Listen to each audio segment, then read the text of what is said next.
Scientists are trying to learn more about a mysterious, powerful cosmic ray. It's believed that they have traveled to the Earth from beyond the Milky Way galaxy. Cosmic rays are charged particles that travel through space and rain down on Earth constantly. For example, low-energy cosmic rays can emanate from the sun.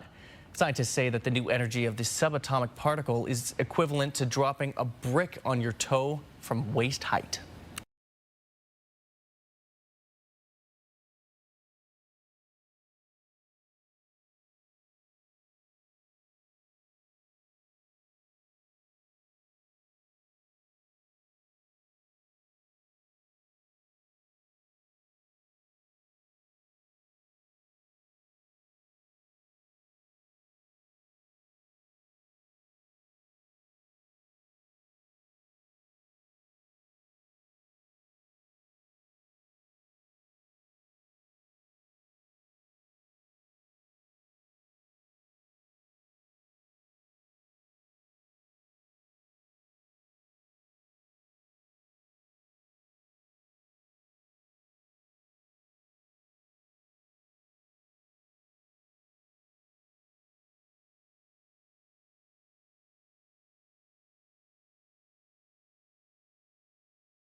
Deep within their roiling clouds, thunderstorms hold an elusive surprise.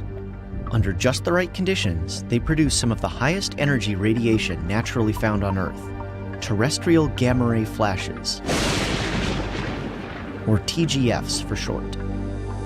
Studies by NASA's Fermi Gamma Ray Space Telescope have shown that TGFs fire up about 1,100 times a day.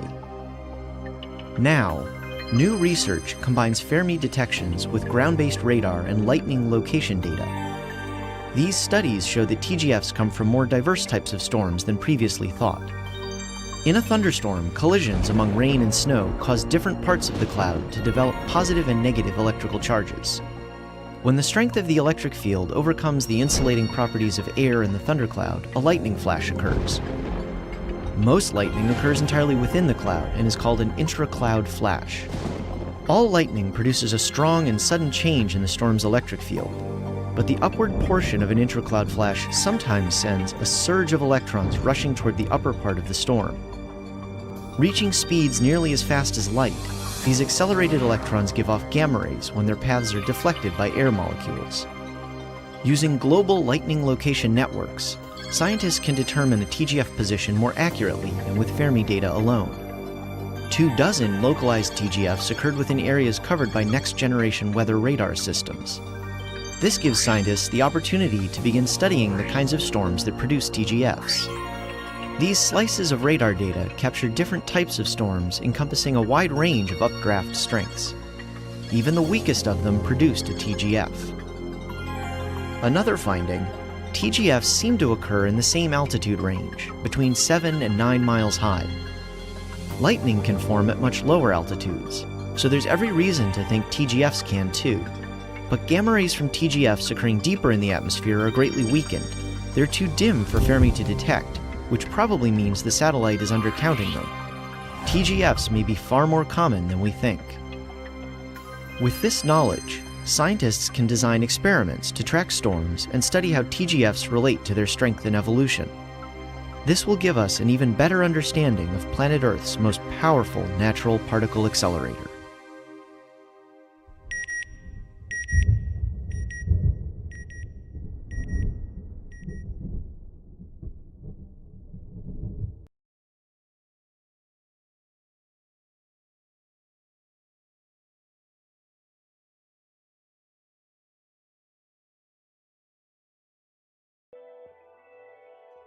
Convective storms hold an extraordinary surprise. Under just the right conditions, they fire off some of the highest energy light naturally found on Earth, terrestrial gamma-ray flashes, or TGFs. Rising and falling snow and ice particles repeatedly collide, filling the cloud with electrical charge. Once the electric field is strong enough, a current flows and a lightning flash occurs. The flash produces an abrupt reconfiguration of the electric field. In some cases, a surge of electrons rushes toward the upper part of the storm at speeds nearly as fast as light. When deflected by air molecules, these accelerated electrons give off gamma rays, producing a TGF. Data from NASA's Fermi Gamma Ray Space Telescope suggest more than 1,000 TGFs occur each day all over the globe. For the first time, improved data link dozens of TGFs to specific tropical weather systems. Tropical storms far from land tend to generate less frequent lightning. Nevertheless, observations show they are surprisingly prolific producers of TGFs. Tropical storm Manuel made landfall just shy of hurricane strength. As it rapidly weakened, it produced 2 TGFs within 24 hours. More typically, TGFs are associated with the strengthening phase of a storm. As Typhoon Bolivan rapidly developed in 2012, thunderstorms nearly 500 miles from its center launched a TGF with 4 distinct pulses. So far, the record holder for TGFs is the rapidly strengthening tropical wave that later gave birth to Hurricane Julio. It produced 4 TGFs within 100 minutes. A 5th followed the next day, with nothing further. What scientists learned so far is that weaker tropical storms are capable of producing more TGFs, and those events can arise anywhere in the storm. For stronger storms, like hurricanes and typhoons, TGFs are more common in the outer rain bands, which host the highest lightning flash rates in these storms. The findings provide new insights into the relationship between storm intensity, lightning frequency, and TGFs. This adds another important piece to the puzzle of our understanding of TGFs and how they are created in thunderstorms, the most powerful natural particle accelerators on planet Earth.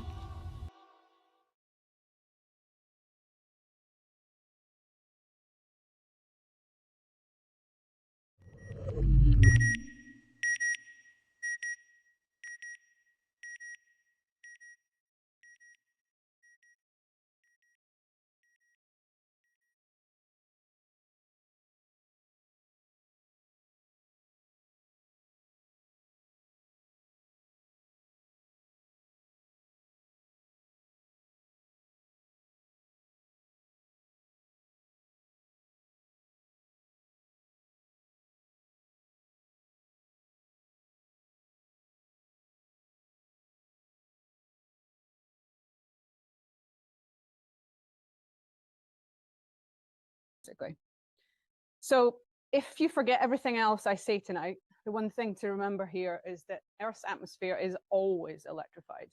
Normally, we just think about charge when there's thunderstorms and lightning around, but it's electrified all the time, and charge is continuously generated. And that's through a process called ionization. So positive and negative charge is created by ionization all the time. And in our atmosphere, there are 2 sources of ionization. The first is from galactic cosmic rays. So these are highly energetic particles from basically outer space, from outside our solar system, and they enter Earth's atmosphere from above. And as they do so, they create a cascade of charged particles right down to the surface. And because they come from outside our solar system, they're modulated by solar activity. So they respond to magnetic fields. The other source of ionization is radioactivity at the Earth's surface. So this is mostly from gamma radiation from the soil. And so this emits ions which can be transported upwards, but they're typically trapped in the boundary layer. So they're stuck in the lowest kilometer of the atmosphere. So this charge is being generated all the time.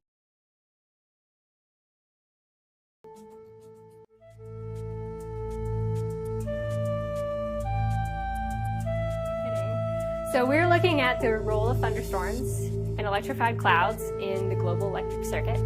So a cloud doesn't have to actually be producing lightning to be electrified. And there's what we call a Wilson current that generally runs from the top of the cloud into the ionosphere and helps feed the global electric circuit. So in the typical thunderstorm setup, it's a source of charge. In the reverse setup, or the opposite polarity, it's generally a sink. So we're hoping to find some parameters of thunderstorms, like we're looking at the speed of the updraft and how much ice is in there, and we're hoping we can relate that to how strong or weak the current is.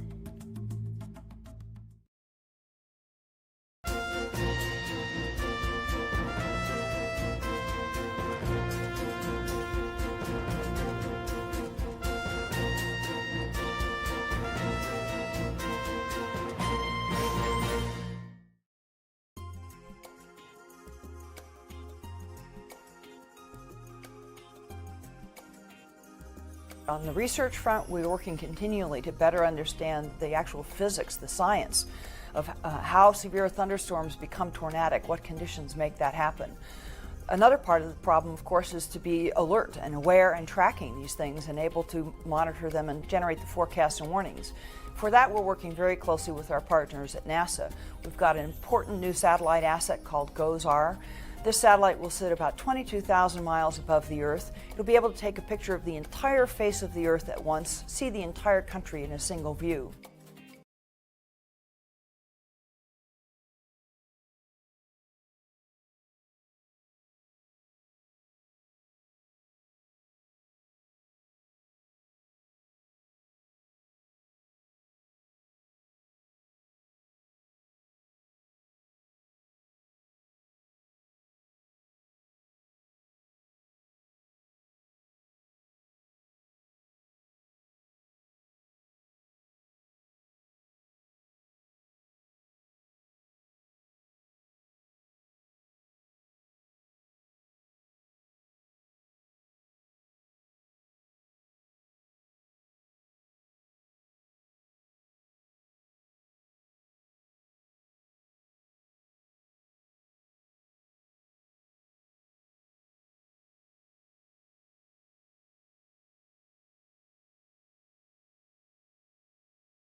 The plasma pulse generator is so named for the electric charge produced by Leonard's spray electrification water vapor dissociated by mechanical and electrical field means, associated with the entire convection core or chimney. This device is an extension to the tornado pulse generator identified by Tornado-Jones. VLF radiofrequency radiation is produced by the positive corona streamers coming from spray disintegrated drops in a high electrical field associated with a strong convection core or chimney. Also known as cyclotron radiation, radiofrequencies which are created when charged particles are trapped in a magnetic field. The Lorentz force acts perpendicular to both the magnetic field lines, creating an acceleration of charged particles that are moving perpendicular to the field. This acceleration, in turn, creates radiation in the form of radio waves. As an example, what is the expected frequency of radio waves emitted by charged particles trapped in the 1000 Gauss magnetic field of Jupiter? Answer: 2.8 times 1000 MHz equals 2.8 GHz. Harmonics, or frequencies which are an integral multiple of the original frequency, are the result of imperfections in the actual emission environment. The easiest place for radiation to be created by particles that are not near the speed of light is at an integral factor higher. In other words, frequencies at exact multiples can be expected to be produced, for example both 550 kHz and 55 MHz, or a whole number multiple of 100. These emissions from the plasma pulse generator are continuous, whereas lightning-generated spherics are brief, discontinuous and sporadic. Arizona University researchers Kreider and Muser have studied Maxwell electric currents under thunderstorms supported by NASA grants in 2013. Time variations observed in thunderstorm electric fields may be interpreted in terms of a total Maxwell current density, varying slowly with time in the intervals between lightning discharges, which can be used to estimate and map thunderstorms. Using the quasi-static behavior of the Maxwell current density, an expression is derived for the field-dependent current density under a thunderstorm during the field recovery following a lightning discharge. Values of air conductivity under the small storm which range from 2 to 6 times 10 to the -13th mho per meter are inferred.